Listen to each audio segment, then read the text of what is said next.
quatrième et dernière partie de Regard croisé consacrée au Togo.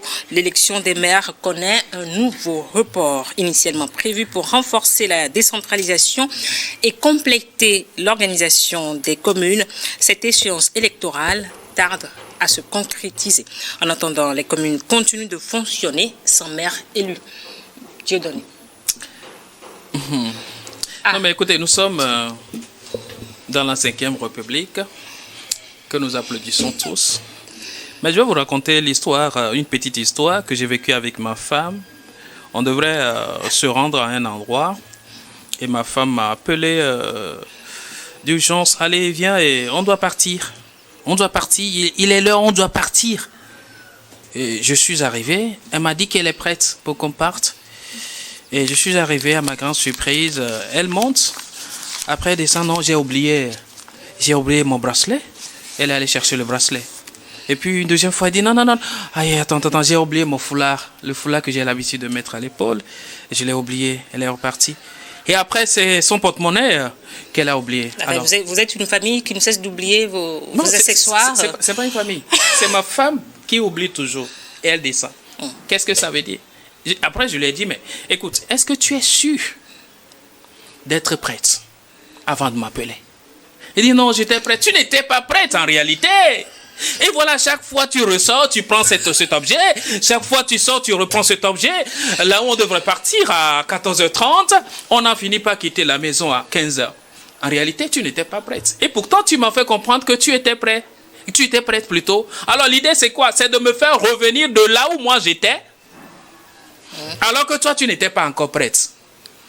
Je ne veux pas dire qu'on n'est pas trop prêt pour certaines réalités qui incombent la 5e République. Donc, la preuve aujourd'hui... Dieudonné, tu veux nous faire comprendre que l'anecdote avec ta femme, elle est liée à la politique togolaise? Je vous ai juste raconté une anecdote, à vous de faire le lien. Donc aujourd'hui, lorsqu'on finit une élection comme celle locale, rappelez-moi la date. Le 17 juillet. Le 17 juillet dernier. Et qu'on programme l'élection des maires, une fois, 2 fois, 3 fois, qu'est-ce qui ne marche pas? Ça veut dire quelque part, il y a un organigramme ou alors une organisation qui n'est pas bien ficelée encore. N'oubliez pas que nous sommes jusqu'ici sans gouvernement, on va encore attendre le gouvernement et on attend l'élection des maires. Alors, est-ce que le novice pourra faire juste le lien tout de suite entre l'élection ou alors la mise en place du gouvernement et l'élection des maires? Ce sont des questions que je me pose comme ça dans ma tête. Est-ce qu'on attend de voir le profil de ceux-là qui seront élus, ceux-là qui seront dans le gouvernement avant de voir comment organiser l'élection des maires? Ce sont des questions que je me pose. Qu'est-ce qui empêche aujourd'hui d'aller vers cette mise en place de ces structures locales? N'oubliez pas, la 5e République en son sein d'ailleurs dit que les institutions, là je suis au niveau du gouvernement et les autres institutions qui ne sont même pas encore mises en place. Du gouvernement s'il en existe. Parce que pour le moment, oui, c'est ce que je suis en train de dire, que dans l'intervalle de 12 mois, c'est-à-dire 1 an, on doit avoir toutes les institutions déjà en place. Aujourd'hui, on a des institutions qui manquent. Et on a le gouvernement qui tarde à venir bientôt 3 mois. Je ne sais pas si j'ai bonne mémoire que la première ministre a rendu sa démission. On est encore sans gouvernement. On continue toujours avec le gouvernement de la 4e République. Alors, l'élection reportée et reportée sur reportée des maires ne doit pas étonner. Ce n'est qu'une suite logique. Ce n'est qu'un aboutissement d'ailleurs d'une sorte d'impréparation. Excusez-moi, pour l'instant je me dis, il y a des choses qui ne sont pas encore prêtes, mais on veut nous faire comprendre que tout est déjà en place. Alors il y a quelque chose qu'on doit revoir pour pouvoir relancer véritablement. Alors, d'où ma question, est-ce qu'on est vraiment prêt pour la 5e République à tous les niveaux? Alors, Renaud, pourquoi ce nouveau report? Quelles sont les raisons avancées officiellement? Alors, de manière officielle, on part sur des raisons d'organisation et de logistique. Donc, c'est pour mieux mettre en place les structures dans les différents centres et organiser tout ça. Et bon, ça reste quand même relativement vague. On ne sait pas ce que ça veut dire concrètement, la logistique. Donc, je pense que le ministère est dans le secret pour ces détails-là. Après, ils ont déjà plus de 1500 délégués municipaux. À partir de là, normalement, ça devrait normalement être assez simple. Donc, on peut quand même s'interroger sur les facteurs qui expliquent cela. Est-ce qu'il y a une dimension politique? Je ne saurais le dire, je ne suis pas dans le secret des dieux ou des politiciens. Quels sont les facteurs qui influent sur ça? Il faudra voir. En tout cas, ça semble quand même sur cette logistique. C'est cela, oui. Parce que ça semble quand même plus simple d'organiser des conseils municipaux que d'organiser l'élection municipale elle-même sur l'ensemble du territoire. Donc, en termes de logistique, on peut s'interroger sur les facteurs réels. Mais bon, après, le ministre aura sûrement l'occasion de revenir là-dessus. De toute façon, c'est le ministre de l'administration territoriale. De toute façon, c'est de notre gouvernement, de la 4e République. Ah, tu tiens à le rappeler. Oui, le ministre en place, on va dire. Et donc, on est quand même sur un report encore d'une semaine. Donc, on n'a pas demandé un mois, on a demandé une semaine. Peut-être que c'est juste pour finir les choses ou aller chercher, je ne sais pas, le bracelet. Comme alors, c'était en 2019, l'élection des qu'on a eu Est-ce que le même problème s'était posé? Non, ça n'avait pas été un facteur à l'époque. Ce qui est d'autant plus intéressant, parce que, comme je dis, c'est beaucoup plus simple de faire les conseils municipaux en eux-mêmes que de faire l'élection municipale. Donc, ça doit être de petits détails à régler à ce niveau-là, je pense. Dieudonné, est-ce que tu dirais qu'il y a des explications politiques à ce retard dans l'organisation de l'élection des maires? Non, est-ce qu'il y a des explications politiques? Moi, je parlerai plutôt de mes supputations. Ce sont mes supputations, ce sont mes analyses à moi. Parce que, officiellement, l'autorité ne nous a pas dit qu'il y a des objectifs politiques ou alors des couacs politiques qui influent sur cette organisation au niveau local, mais plutôt parlant de logistique, ce qui je trouve assez... je ne dirais pas bizarre, mais assez surprenant. Comme il le disait tantôt, on a eu à organiser sur tout l'ensemble du pays, alors toute l'étendue du territoire, l'élection municipale.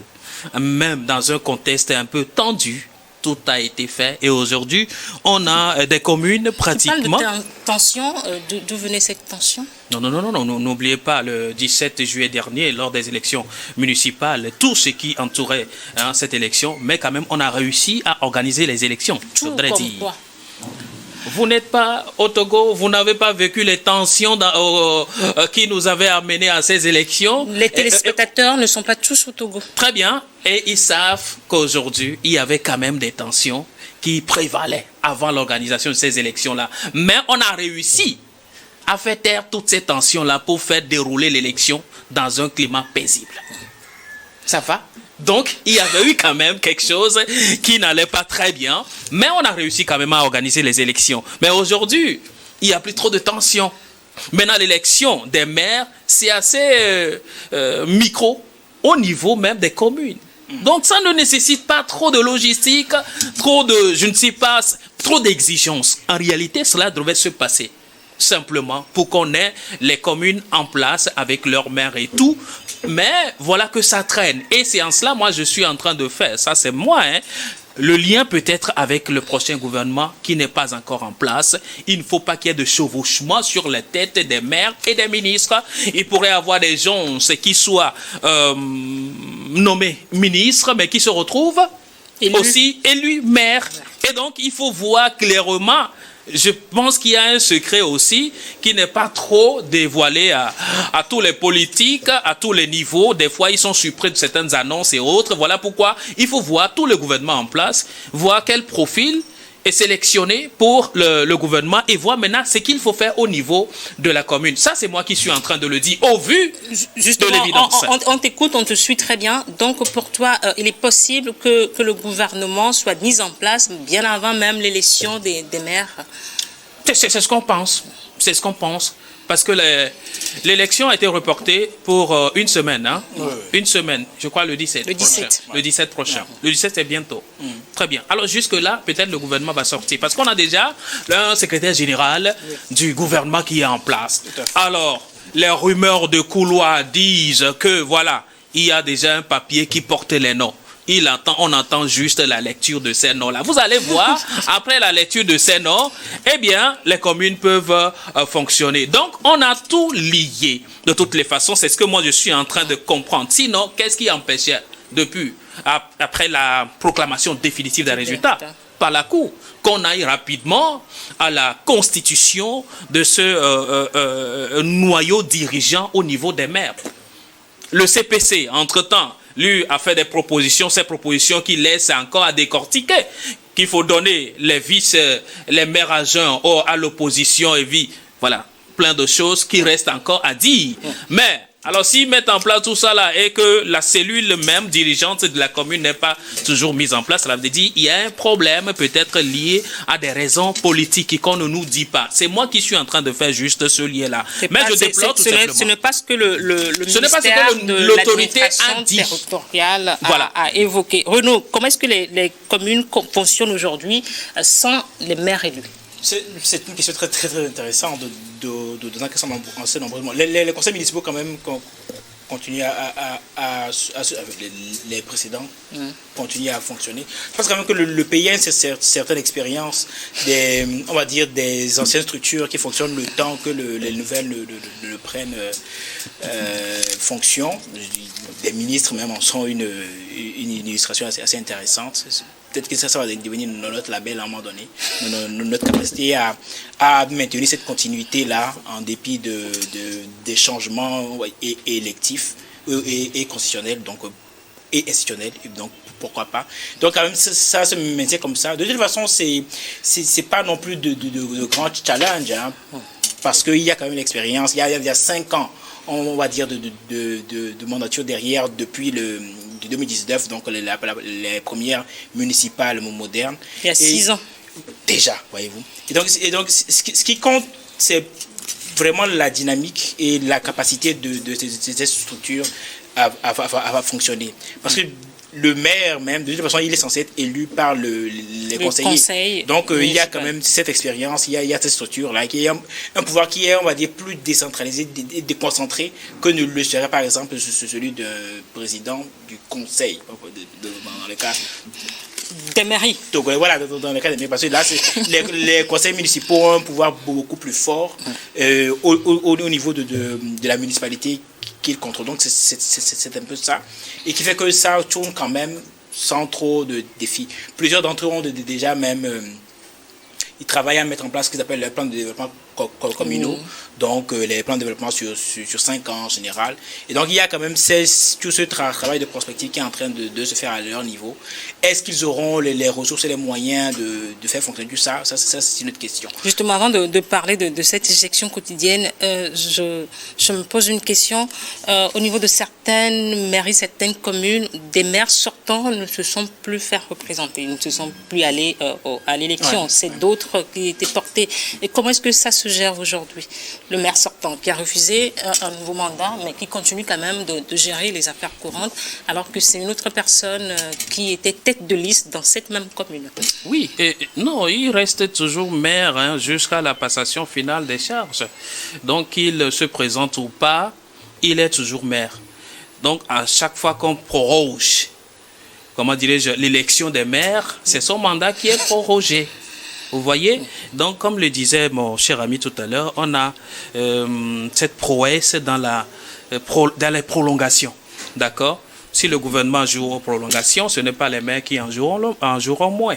D'accord? Nous avons dit au début de ces élections municipales que rien ne pressait qu'on aille tout de suite et maintenant aux élections. En 2019? Non, tout de suite, et en 2025, qu'on aille tout de suite aux élections. C'est-à-dire en juillet dernier.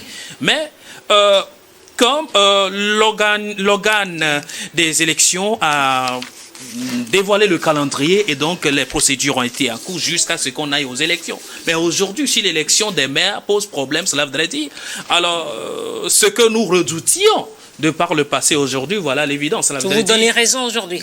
Bon, est-ce que je me donne raison? Mais voilà l'évidence. Voilà l'évidence. Et donc, cela veut dire, quelque part, il y a une sorte d'impréparation qui a cloché à un niveau donné, mais qu'on osait le dire, mais aujourd'hui, voilà la suite, et ça ne fait que des répercussions. Alors, quelles sont les conséquences au niveau même de la gestion quotidienne de ces les conséquences aujourd'hui, il faut voir au niveau même de l'État, le ralentissement à tous les niveaux. Aujourd'hui, le gouvernement démissionnaire est toujours en exercice, mais n'a pas le plein pouvoir d'exercer comme cela se doit. Résultante, eh bien, il y a toute une morosité de fonctionnement à tous les niveaux. De la même chose également au niveau décentralisé. Est-ce que les maires ont plein pouvoir encore de décaisser, de prendre l'argent et de faire tout ce qu'ils veulent? Ce n'est pas évident. Les signatures sont restreintes.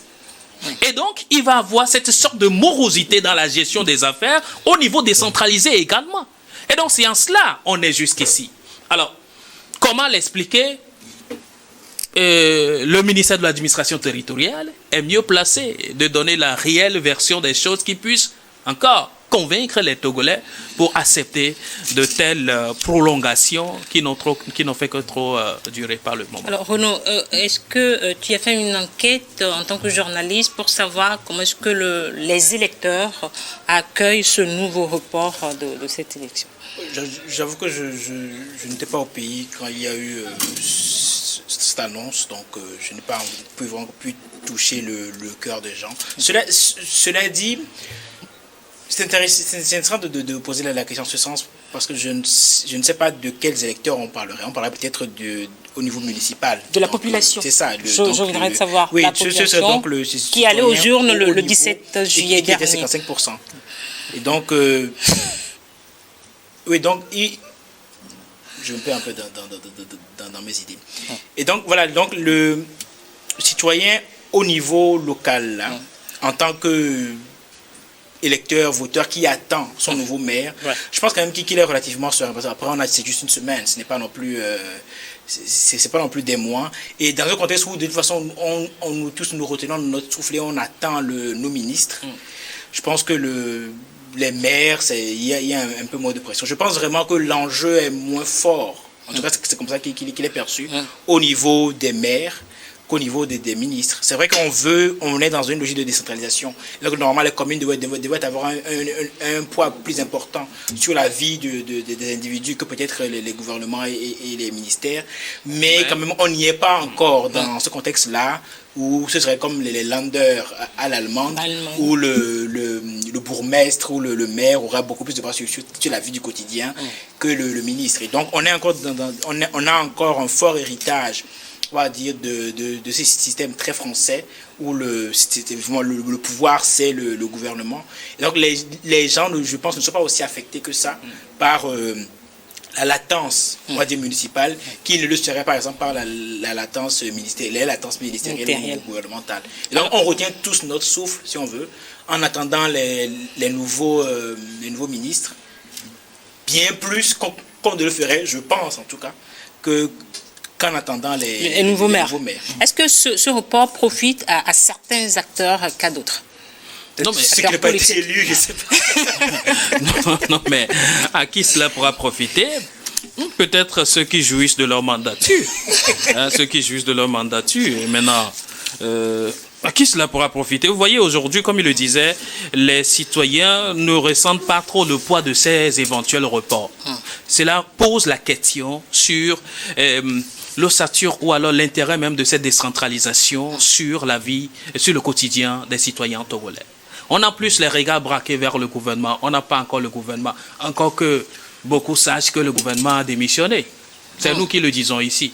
C'est nous, l'élite, qui savons qu'il n'y a pas un gouvernement. C'est nous qui savons qu'on a reporté des élections des maires au niveau des communes et autres. La population ne le ressent pas tellement. Pourquoi? Parce qu'on n'a pas senti trop un impact de la décentralisation sur son vécu après les 6 ans. Il n'y a pas eu trop d'impact. Il n'y a pas eu trop d'impact pour qu'on réclame nos maires.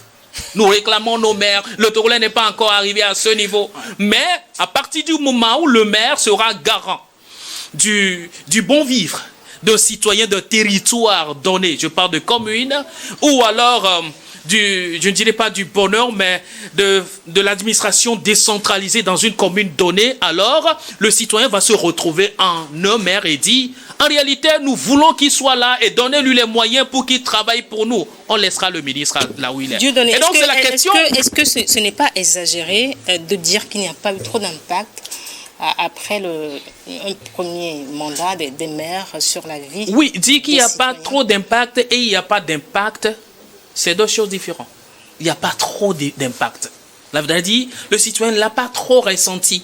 Je vous précise qu'il n'y a que 6 ans d'expérience qu'on a fait avec les citoyens.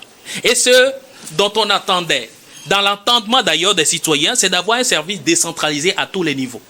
Qu'on dise que notre commune est là, et donc aujourd'hui, pour faire par exemple, je donne un exemple parmi tant d'autres, pour avoir le duplicata par exemple de notre pièce d'identité ou alors de nationalité, on n'a plus besoin d'aller là, on n'a plus besoin de trop souffrir parce que la mairie est là. C'est positif ça. Très bien, c'est positif.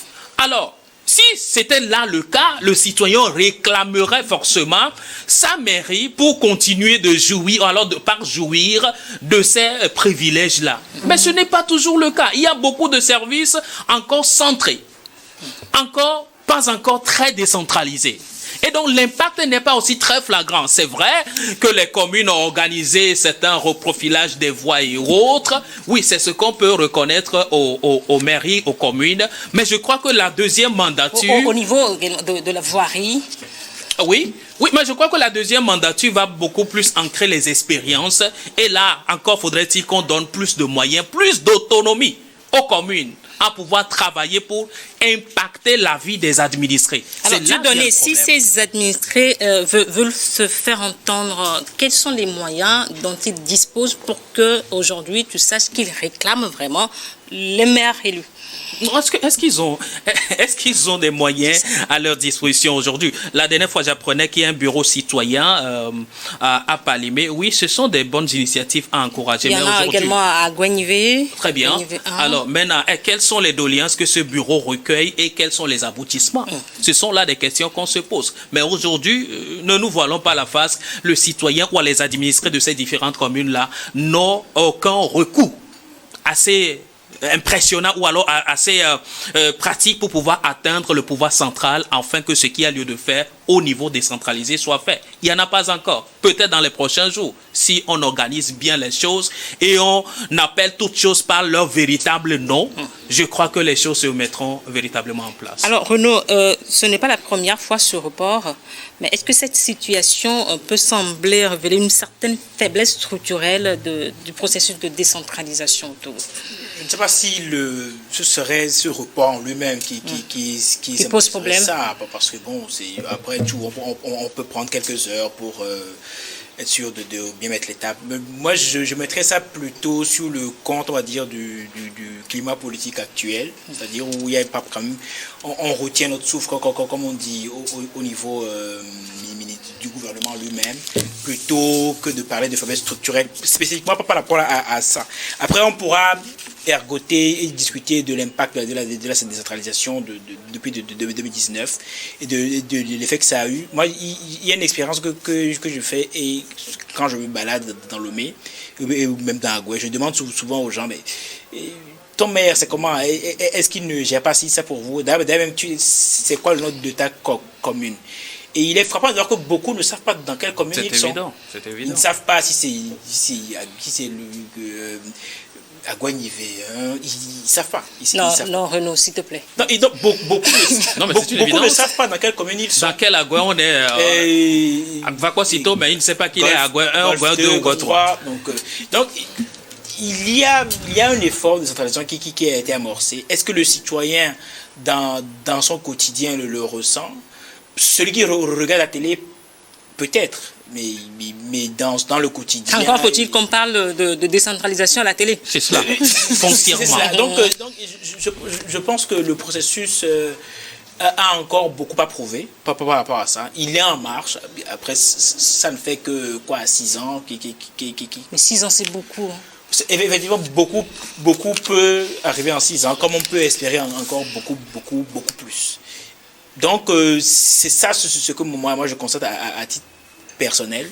Et donc, on en fera ce que l'on peut.